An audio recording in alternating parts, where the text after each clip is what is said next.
Good morning, I'm Ed Pozzuoli, CEO of Tripp Scott, and today we have the state of Florida Chief Financial Officer, Blaise Ingoglia. Blaise, welcome. Thanks for having me. So, you're off and running with reviewing local governments and with, well, actually it's DOGE efforts. What does Florida call it? So we call it FAFO, the Florida Agency for Fiscal Oversight. And you know, it's meant to be as much as a marketing tool to catch people's attention, because we really want to get people to understand and listen to how local governments are spending their tax dollars. And what have you found so far in your start of this process?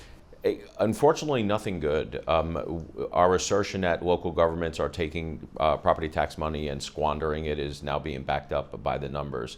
So far, to date, we have found in 8 local governments $1.2 billion of what we are deeming wasteful and excessive spending. That is money that we think the taxpayers are being overtaxed and should be returned to the property taxpayers in the form of property tax cuts. So this is an effort to really make local government accountable and more efficient. Yeah, because they're running roughshod. You know, we've seen the same thing happen in the mid-2000s with the rise in property values, the rise in property taxes. Local governments took their money and expanded government. They're doing the same thing now, and mostly because our homestead exemption right now really doesn't do much. The original homestead exemption shielded about 33% of your property from taxation. Now it's only about 9%. So the whole system needs to be reformed. But in addition to that, local governments need to stop spending at the clip and the pace that they're spending now. So we're sitting here in Fort Lauderdale, and I know that you've done some work in Broward County. What are some of the findings that you, at least preliminarily, in Broward? Yeah, Broward County, according to our calculations, have overspent almost $200 million, and we think that they could have easily cut property taxes by $500,000, giving property tax relief back to the people here in the state of Florida, in Broward County specifically. You know, if you have a home that was taxable value was $600,000, that means $300 back in less property taxes for them. But that's only the general fund budget. That's also not including school budgets, which we think are equally, if not more, egregious with their spending. You mean the school board? Right. The school board, correct. Right. You haven't even gotten over there yet.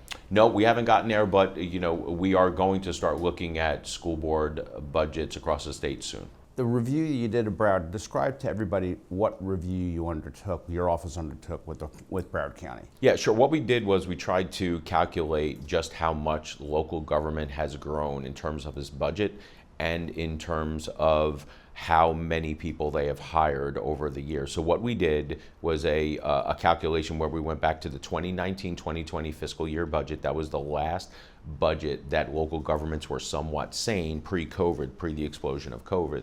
And then we took that number for the general fund, the portion of the fund that is funded by your property taxes, and we moved forward and indexed it every year for inflation and population. And we found out where the budget should reasonably be here today.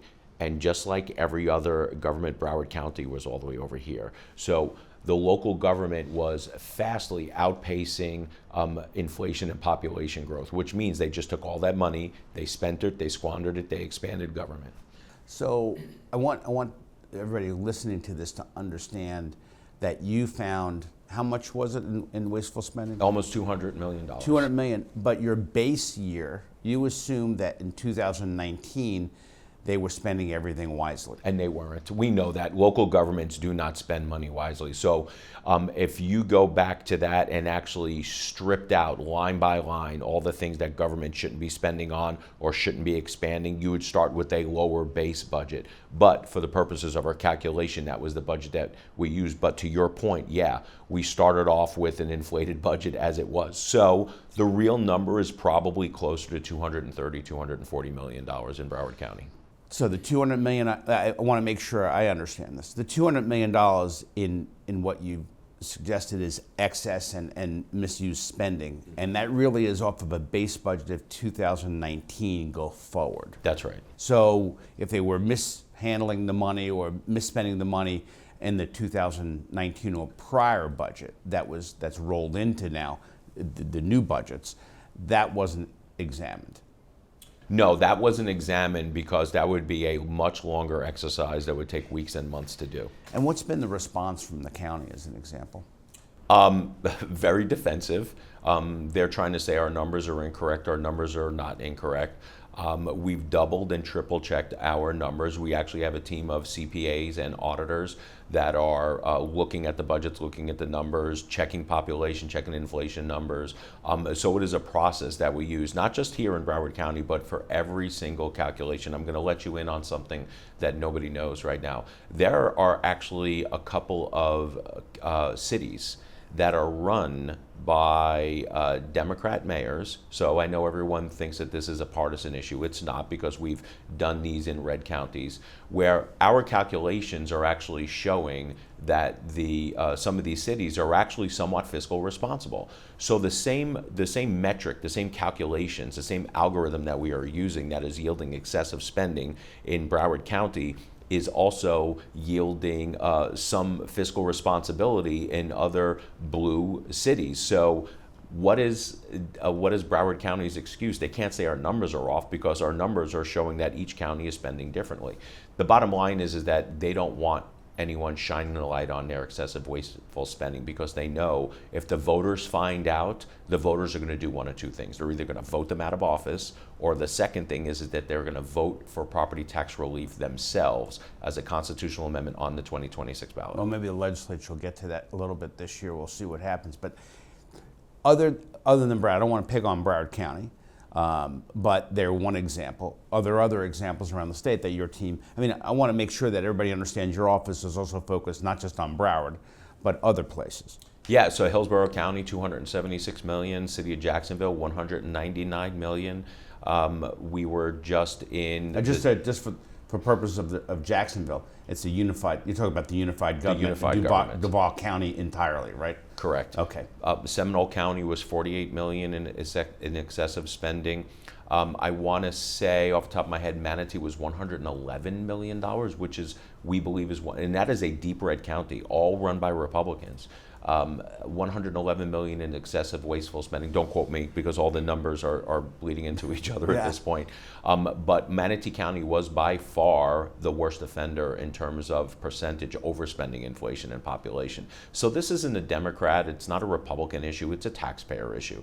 And what I think these local governments have been missing for years, a taxpayer advocate at the state of Florida. So we are using and redefining the position of CFO for the great state of Florida to be a taxpayer advocate for people, shielding them between them and local governments. Has the response been different from some of the local governments, different than, say, Broward being defensive? Are they all relatively defensive, or are they trying to work with you to find ways to actually address the concern and maybe lower spending? Some of them are open. One of the county commissioners in Manatee County didn't get defensive. He actually, I think he put out a press statement and spoke to the press and said, nope, CFO's calculations are all right. He is 100% spot on. So some of them are validating our information. Some of them are being reflexive and pushing back because they don't want the gravy train to stop. But a lot of them are, I think, welcoming to the information, because I think this is information and things that they've been trying to fight with their city commissions and with their mayors and with their county commissioners, but staff is running the show. So you have these elected officials that obviously can't converse with each other because of sunshine laws, but the staff is running up the bill and the taxpayers have to pay for it. Is there any mandate from the state to try to force local governments to kind of roll back some of this identified wasteful spending? So the government, state government, has the authority to roll back some of this and force them to go back to a certain year's spending. That has not been contemplated as of yet, at least I don't think so. More so, the constitutional amendments are going to be offered with the idea of severely reducing property tax burdens or eliminating them on homesteaded properties altogether. But there are things that we can do. We're going to offer here in the next couple of weeks some legislative packages, reforms that are going to put some constraint on local governments and also make them more accountable and more transparent when it comes to the spending. But in addition to all that, what we're doing is an exercise for the taxpayers, but it's also an exercise for the legislators in Tallahassee. Because if we go out and we identify, in this case, Broward County overspending by $200 million, and Broward County wants appropriations from the state of Florida, we should think twice about allowing local governments who overspend to double down on overspending by us giving them money extra.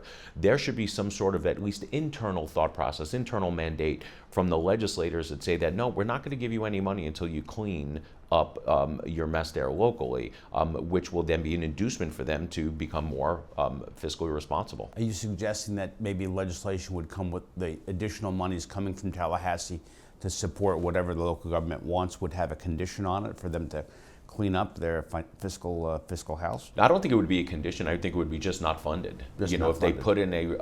they put in a request, I think that the legislators would and should think twice about putting in the appropriation request until they fix it. Gotcha. And then, have you gotten, with respect to the legislature, what are some of the constitutional how would you address some of that, either legislatively or constitutionally? How would you do that? Yeah, so that's going to be the legislative process. So we have not come out, and my office, and I don't think the governor's office either, has come out with specific constitutional amendment language. We're giving the legislature ideas of the things that we can do. Some of them are backfilling some of the smaller rural counties with the dollars. The total amount of homesteaded property taxes that are generated in 29 fiscally constrained counties is like $330 million. So we can backfill that. I think we can pay for a portion of some of it in terms of replacement from the state. I think we can phase in over a certain amount of years, because if we tell local governments that they have to eliminate homesteaded property taxes altogether on year one, that would be a challenge. So phasing and over time, all those things are on the table, and I think all of that is going to be, those numbers are going to be crunched by Tallahassee as we go forward into legislative session. So really your message is that this is all of this is not really in a vacuum. All of this is a coordinated effort to rein in all governments, both state, local, Yep. municipal governments, to lower the tax burden on Floridians, either through legislation like making a dent in property taxes, but in turn forcing local governments to take a good look at their budgets so they're spending more wisely. Yeah, and prioritize things. You know, we know that infrastructure is a big issue, right? And it's a big issue here in Broward County. Sure. You know, a lot of governments are hundreds of millions, or if not billions of dollars behind on infrastructure improvements to keep up with increased population, septic to sewer conversions, a widening of roads. But if you're spending the money unwisely, that money could be reallocated and repurposed to actually have more bang for the buck, should you say, for the taxpayers. And the thing that really bothers me is that a lot of these local governments are just squandering the money, and then they're going back to the taxpayers for more, because they really truly think that voters, A, are dumb, and they'll just continue voting for increased taxes, and they think that they can just get away with this and not be fiscally responsible. But there comes a time, and I think we're seeing it right now, where people are just fed up. But with property values going up, in effect, even if the millage rates were kept the same, Yes. right? In effect, what local governments are getting is they're getting an increase in real dollars going to them. That's right. And, you know, and that's a game that they play. They will come out and say, we haven't increased our millage rate for 7 years, but the property values have gone up. So if you assign the same millage rate to rising property values, your property taxes are going up. People realize that. So people are becoming sort of like hip to the game that local governments are not being truthful about this. In a perfect world, what governments should be doing is, as property values go up, millage rates should be going down, and they're just not. Are you getting support from consumers and taxpayer advocates for property, people who own property, taxpayer groups saying, hey, go Blaise, go?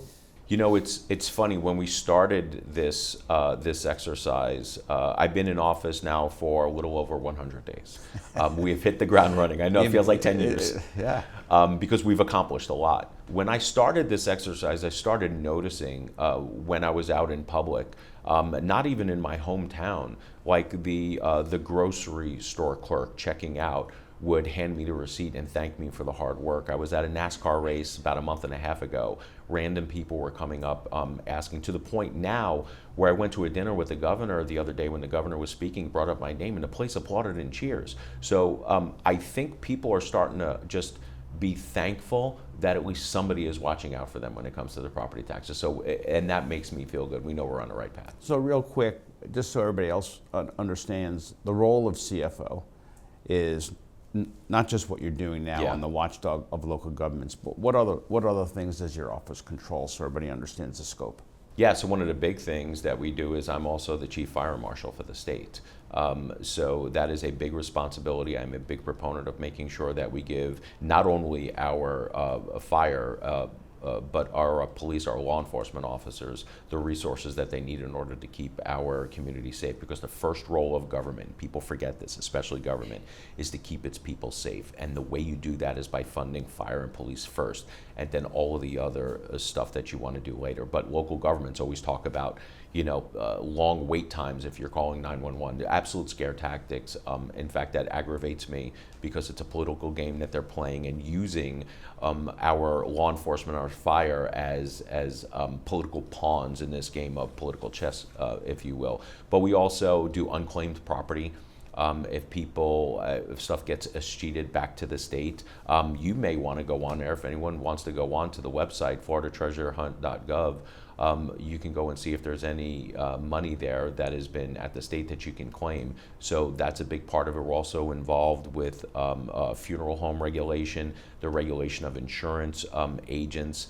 We are heavily involved in making sure that the insurance reforms that we have stay in place. So there's a lot that the CFO's office does, including paying the bills and overseeing the Treasury. Right. So there is a lot, but we think our value that we are adding, because the CFO's office have always done that, is being chief taxpayer advocate for the people, and I think that's where we're getting the most out of this. And other than local government, the folks in local government or county commissioners or whatever, I take it you've been received well. Very well. Very well. So with that, we would ask that you continue to provide us that service, Blaise, and thank you so much for what you do. Thank you, sir. Appreciate you. Thank you.